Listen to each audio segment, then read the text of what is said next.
I went through a serious sickness that kills people.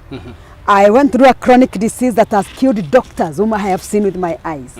I had systemic lupus. Yeah, it is called lupus. And my life was, I was to lose my life in 2014. But again, these chronic diseases, it's not about the doctors. It's about what you know about God. So I kept on asking Mr. Gogo, what about lupus? Yes. And I could Google every time.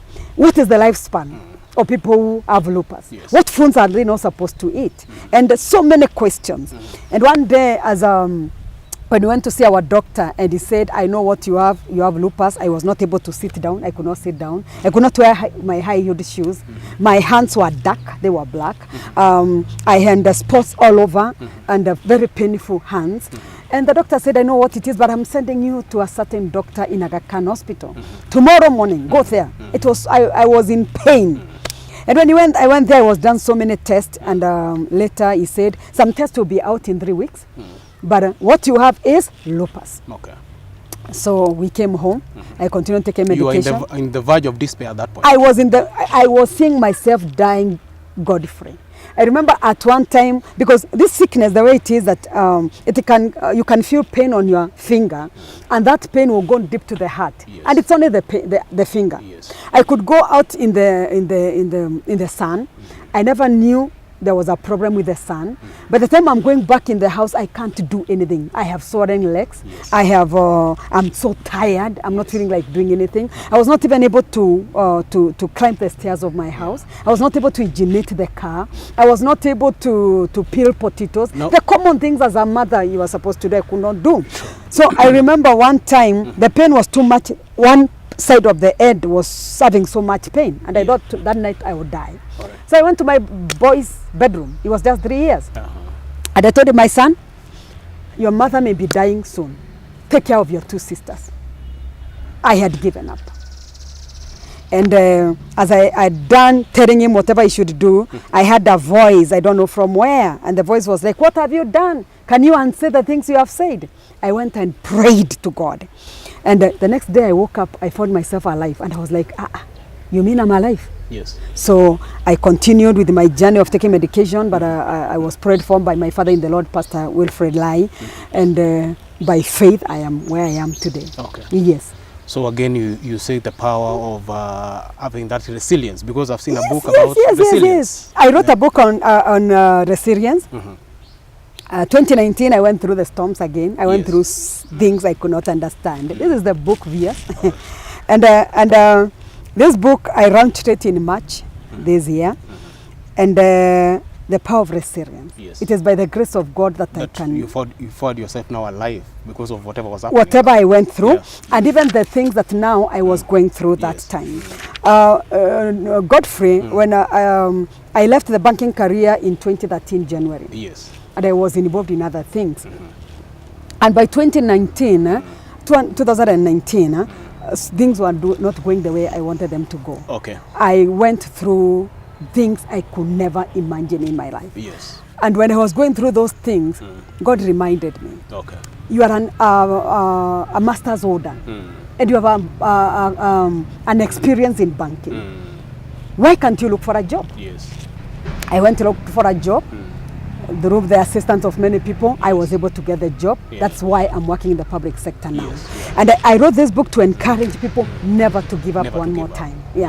And to show them when you are going through some things in life, there are things you can do so that you don't find yourself crashing. Because this life, you have seen people the way they are killing themselves. Yes. And the way people are depressed. Yes. The way people are killing each other. They're killing each other because of depression. But with the power of resilience, you can succeed no matter what life throws to you. All right, that is even most probably the same reason as to why you talked about alcohol. Because I think you saw a bit of desperation with some people dealing with I wrote a book on alcohol. I didn't say about it. It's not you here. You actually called it The Devil's Drink. The Devil's Drink of Death. Yes. You know why I wrote that book?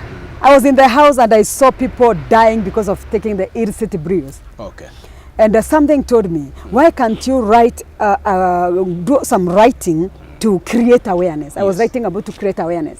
And I always say, this book that I wrote, even if it never helped anybody else, it helped my son. All right. My son is as young as he is, but he Yes. knows alcohol is bad. Okay. So I dedicated that book to my son because he already knows alcohol is bad. And anytime he says anything to do with alcohol, he says the devil's drink of death. So I had written it to show people that most of the deaths that we have today, 60% of them is as a result of alcohol. Okay.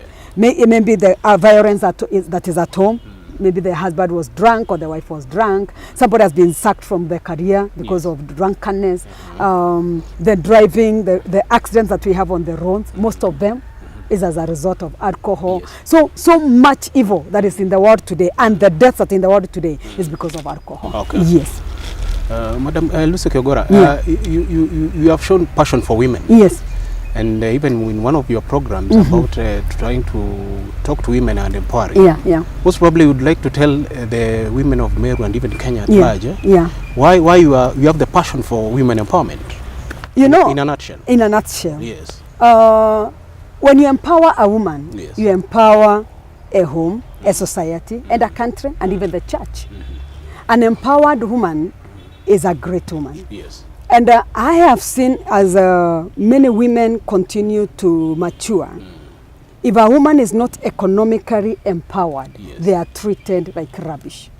And I want every woman who is listening to me, if you are a boro woman, you will never be respected by anyone. You need to have something of your own. Actually, somebody said, the little shilling that is in your pocket is everything. Okay. So as a woman, I like empowering the women. Yes. And more so on the economic empowerment. Then there is a spiritual aspect of it. Women go through so much, Godfrey. Yes. Women are going through so much. Men today are having side chicks everywhere. They are having second wives everywhere. And the first wife is really suffering. Okay? And many of them have chronic diseases, not because of anything else, but because of the things that they are going through. So it is my desire to empower women even spiritually, to know God more. When you know God at a personal level, there are no things that can really push you. You cannot be a pushover. Yeah. So I like talking to the women, encouraging them, and showing them that they can make it in life, that they can succeed in life. When I go to the women in the Bible, I have seen women become something. Look at Deborah. She was a judge. Yeah, she was a married woman and she was a judge. And she even went for war. You know, when they were with Barak and she said, God has said, go and fight. And Barak said, no, unless I go with you. So this is a powerful woman. Even the women who have sinned as what? The Bible talks about the woman who had demons, that Jesus removed demons. We have the women who had... We have women who had the issue of blood. So a woman who was so sick, she had spent all her everything. This woman and properties, this woman and everything you can think about. But when the sickness came to her life, she spent everything because she was looking for doctors, all kinds of doctors to heal her, but they could not heal her. Until the day she heard about Jesus and she said, even though I've been banished, because if you had an issue of blood, you are not required to go to the public. But she said, I am sneaking out because I'm the one who knows the sufferings that I'm going through. If only I touch the hem of his clothes, I will be healed. So those are the kind of women we are talking about. We're talking about Hannah, who had stayed for years without a child. Yeah, and she was being irritated by Penina every day. But she knew, if I look for this God. One day she said, let me pray. And she asked God, and she said, God, if only you give me a son. And God gave this woman a son. I have seen women who are suffering to have children. So when you speak to them and you tell them God can do it for you, and God does for them. I remember a woman once in 2017. I had gone for Shiloh in Nigeria. And when I came to Kenya, she had written to me, Mom, I have suffered enough, I have no child. She was the first woman I prayed for. And we talked, I encouraged her, we talked with another. 3 months down the line, she became pregnant and she got twins. And it's because of encouraging her. Women are being battered, there is the violence, the violence. There are women who are also taking care of their children. They are single mothers. They really struggle. Do you know how much single mothers struggle? And I have seen even women who are married, and especially here in Meru, they are the women who are driving the home. They're the women who know what to eat at home and all that. So every time I feel like empowering a woman. I'm telling the woman, you can make it. Okay. I came from nowhere. My mother was so resilient. She took me through school. Yes. Yeah, being a peasant farmer. It's resilience. And you became a writer? Yes. And me and you want to empower people more? And I want to empower people more. Yes. And I'm telling them, if you are, even if you have nothing, educate your children. Okay. Do anything, even if it is washing clothes. Even if it is going to Gakoromone or any other market, to make sure that your children go through school. Yes. Your children will help you at the end of it all. Do anything, but usifanye mambo ingine mabaya kama ya prostitution, no. Or taking people's husbands, no. Or doing other crazy things, no. Just do something with your hands. Work very hard. Let your children go through school. Don't give up on your children.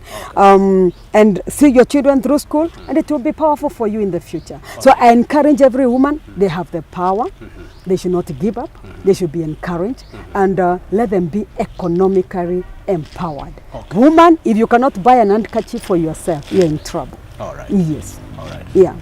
Mrs. Kiogora, thank you for coming to Fireplace. It has been a pleasure hosting you and getting to know your story. Yes. It's such an inspiration to even young women and even young men. You have talked about issues of alcohol and everything. So I believe even in the near future you will still come to a program and so that you talk more about what are your plans in the future. Yes. Thank you very much. Thank you so much. I really appreciate. Thank you for Chamero Yes. TV. Yes. Thank you so much. God